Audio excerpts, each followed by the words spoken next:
안녕하세요. 만나서 반갑습니다. 역사가 김영주입니다. 선조실록 제17부 나쁜 놈, 유능한 놈, 위험한 놈, 선조의 아들들 이란 주제를 가지고 오늘 함께 할까 합니다. 1591년 윤 3월 무렵 동인 세력의 탄핵을 받아서 정철은 마침내 귀향길에 오르게 되었죠. 문제는 이때 정철이 탄핵된 사유가 좀 다소 추상적이라는 거예요. 뭐 사유가 독선적이고 조정의 기강을 무너뜨렸다. 뭐 이런 건데, 뭐 이거 솔직히 말해서 귀에 걸면 귀걸이고 코에 걸면 코걸이고 그런 사유가 아니냐 이거죠. 그래서 구체적으로 정철이 어떤 잘못을 저질렀기 때문에 저렇게 실각을 당해야 됐냐. 이것이 이제 선조실록에는 명확하게 나와 있지 않습니다. 하지만 선조실록은 아닌데 광해군 일기에는 그게 좀 단서 조항이 있어요. 그래서 정철이 실각을 당하게 된 단서가 약간이나마 여기에 나와 있게 되는데요. 자, 그럼 사료의 내용 한번 같이 살펴보도록 하겠습니다.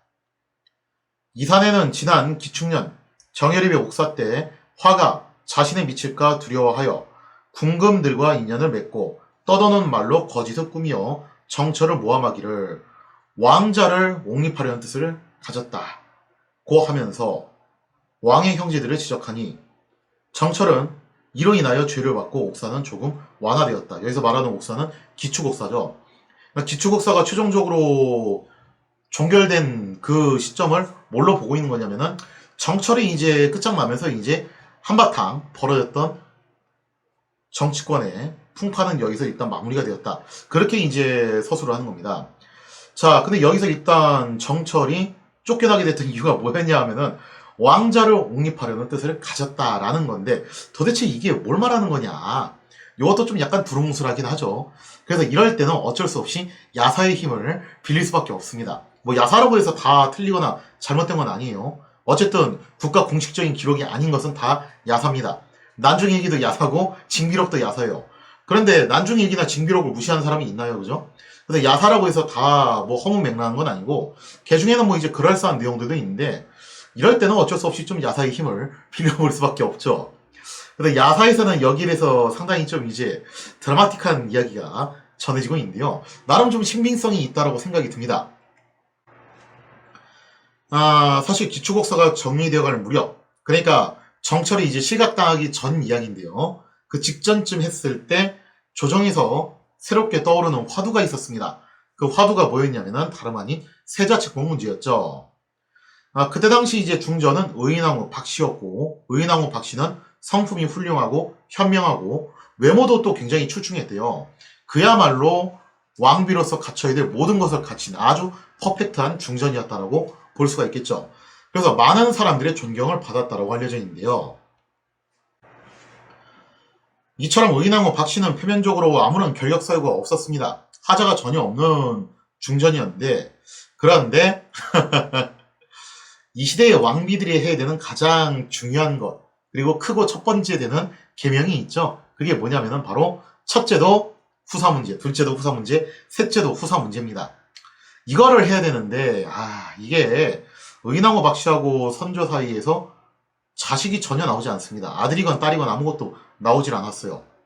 선조가 다른 후궁들 사이에서 굉장히 많은 자식을 뒀다는 점을 생각해보면은 아마도 이건 의인왕후 박씨가 불임증이 있었던 것 같고, 그리고 그 불임에 대한 문제는 전적으로 박씨한테 있는 거기 때문에 요게 참 이제 크나큰 결격 사유가 된다라고 볼 수가 있겠습니다.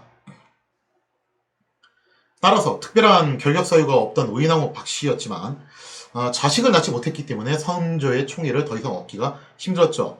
다만 뭐 좀 오해하시면 안 되는 게 뭐냐면은 자식 못 얻었다, 불임이다 이런 이유만으로 무조건 이혼 당하는 건 아니에요. 물론 이게 이혼의 한 가지 사유가 될 수는 있겠지만 이것만 가지고 이혼 당하는 건 애지간해서 뭐 그렇게 하기는 힘들죠.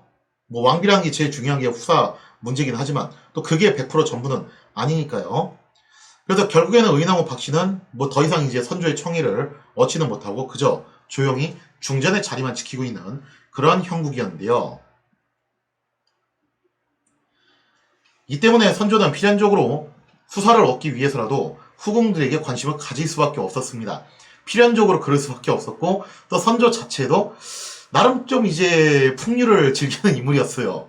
그래서 실제로 선조의 후궁 사랑은 굉장히 대단했었는데 6명의 후궁을 뒀습니다. 그리고 6명을 모두 다 정일품인 빈에 책봉할 정도로 굉장히 이 후궁에 대한 애착이 대단한 인물이 선조였죠. 이처럼 선조가 후궁들을 아낀 덕분인지 그래도 후궁들과의 관계에서는 제법 많은 자손을 보았는데요. 딸 제외하고 왕자만 놓고 봐도 무려 13명에 달했다라고 하죠. 그러니까 이렇게 선조가 후궁들 사이에서 자식을 많이 가졌던 걸 놓고 보면은 의나무 박씨 사이에서 아들, 딸 아무것도 안 나왔다. 그거는 의나무 박씨가 아무래도 불임이 아닌가라고 이렇게 의심을 해볼 수밖에 없는 상황이겠죠. 따라서 다음번 후기를 이을 세자는 일단은 적선이 아닌 서자 쪽에서 나올 수밖에 없는 그런 상황이에요. 방법이 있다면 그냥 중전을 교체를 하는 수밖에 없는데 앞서 설명드린 바와 같이 불임 이유 하나만 가지고 교체하기 굉장히 좀 부담스러운 거거든요. 더군다나 의나무 박씨는 불임이라는 거 빼고는 사실은 아무런 결격 사유와 하자가 없는 만인의 존경을 받는 중전이었습니다. 그러니 뭐 이거 중전을 함부로 교체하기도 거시기한 상황이죠. 그리고 본질적으로 선조가 의나무 박씨를 뭐 그렇게 싫어하지는 않았어요. 총애까지는 안 했지만. 자, 아무튼 이렇게 해서 적선이 아닌 서자들 사이에서 나올 수밖에 없고, 그렇다면 순리대로 가자면은 서장자라고 할 수 있는 임해군이 가장 강력한 세자 후보군에 속한다고 볼 수가 있겠죠. 물론 선조 같은 경우도 장자가 아니었음에도 불구하고 위에 장선 형들이 있었죠. 그랬음에도 불구하고 왕이 됐으니까 뭐 꼭 서장자가 유리하다고 볼 수는 없어요. 여기서 중요한 건 이제 사실 어머니인데 후궁 쪽으로 넘어가면 아무래도 어머니의 파워가 사실 중요할 수밖에 없습니다. 여기서 말하는 파워는 얼마나 왕의 사랑을 얻고 있냐, 이게 굉장히 중요한 거죠. 임해군을 낳은 것은 공빈 김씨였는데 공빈 김씨의 경우 선조의 총애를 아주 톡톡히 받고 있는 여인이었죠. 그래서 임해군이 세자로 책봉되는 것은 어떻게 보면 별다른 문제가 없을 것처럼 보였습니다. 적장자는 나올 확률이 없고 임해군은 서자 중에 장자고 어머니인 공빈 김씨가 선조의 총애를 받고 있다. 뭐 이대로 가면은 그냥 별다른 무리 없이 그대로 세자가 되겠죠. 하지만 선조의 사랑을 독점하다시피 했던 공빈 김씨, 광해군을 낳은 지 얼마 안 돼가지고 산후조리가 잘 안 되는지 결국 세상을 뜨게 됩니다. 선조가 이를 두고서 굉장히 슬퍼하긴 했는데 뭐 어쩌겠습니까, 그죠? 이미 돌아가신 분은 돌아가신 분이고 산 사람은 산 사람이죠. 자, 결국 선조의 총애는 다른 후궁한테 넘어가게 되는 건데요. 이때 선조의 총애를 얻었던 새로운 뉴페이스가 누구였냐면은 바로 인빈 김씨였습니다. 인빈 김씨는 얼마 안 가서 공빈 김씨를 능가하는 총애와 권세를 누렸죠. 그리고 인빈 김씨의 경우에는 그 권세를 10분 활용하는 인물이었어요. 단순히 나는 뭐 후궁으로서 만족 못한다, 뭔가 이제 정치권에서 막후 실력자가 되고 싶다, 좀 그런 생각도 했던 사람인 것 같아요.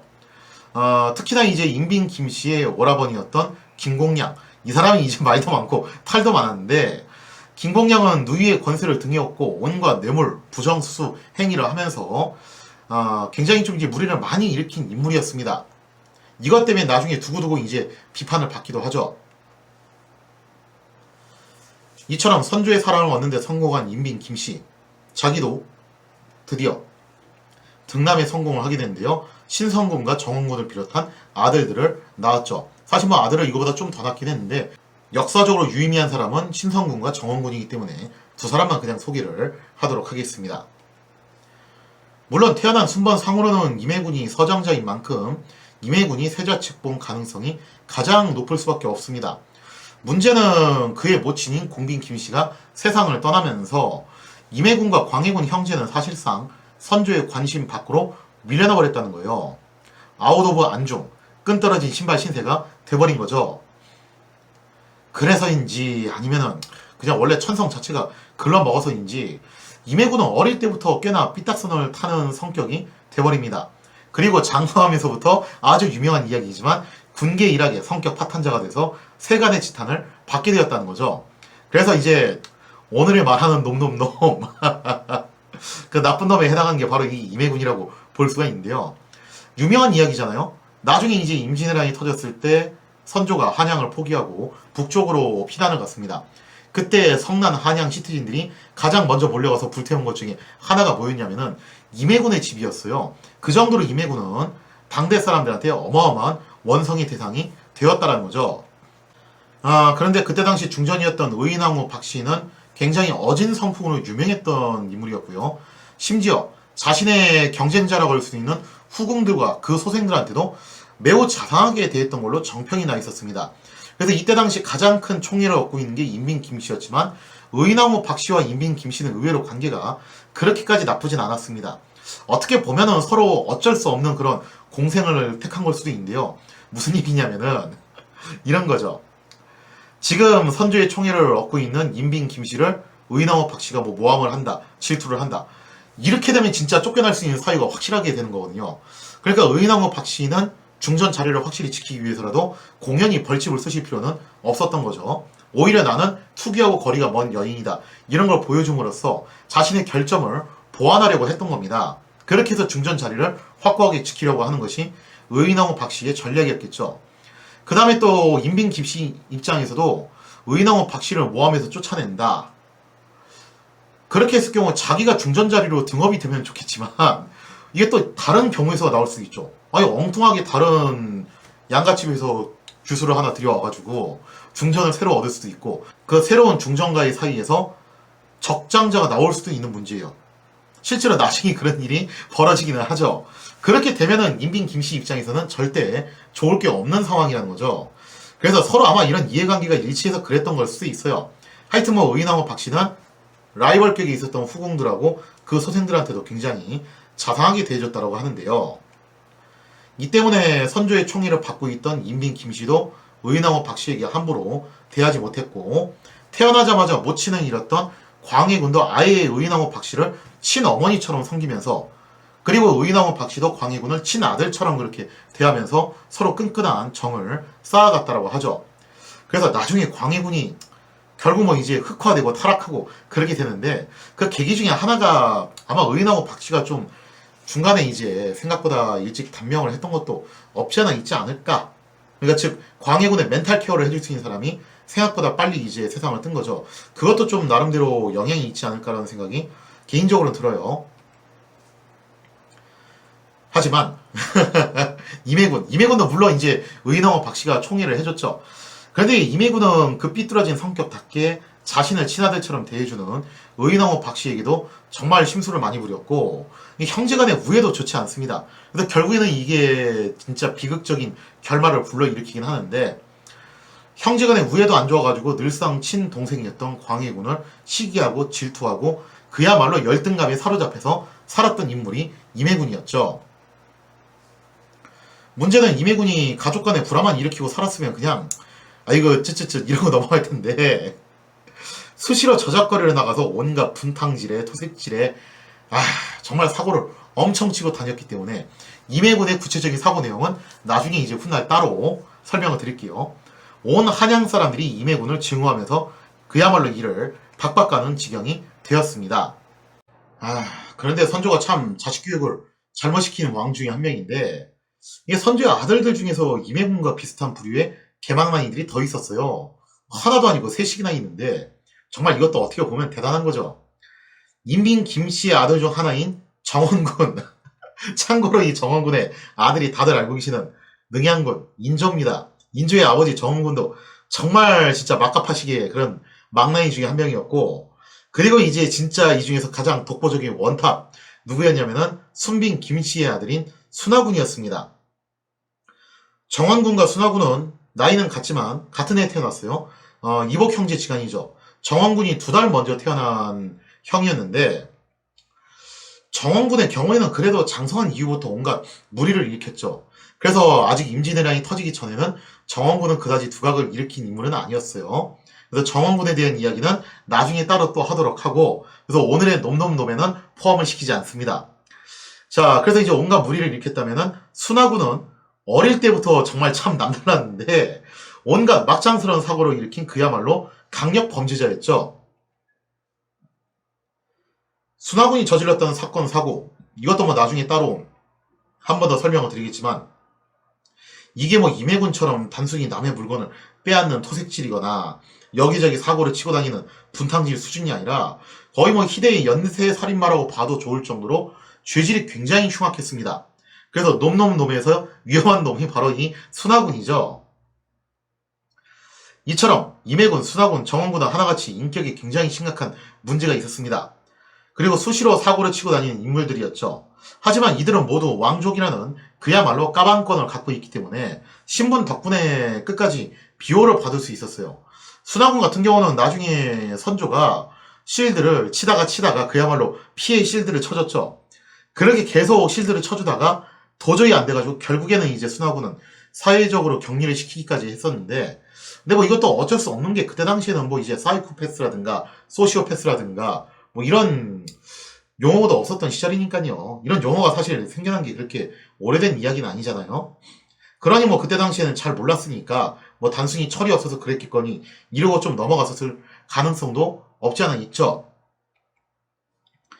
아무튼 이제 신하들 입장에서는 걱정이 태산인 게 선조의 보령이 40이 넘은 상황이라 서둘러 후계의 구도를 정해야 되는 상황입니다. 그런 의견이 좀 이제 스물스물 나올 수밖에 없죠.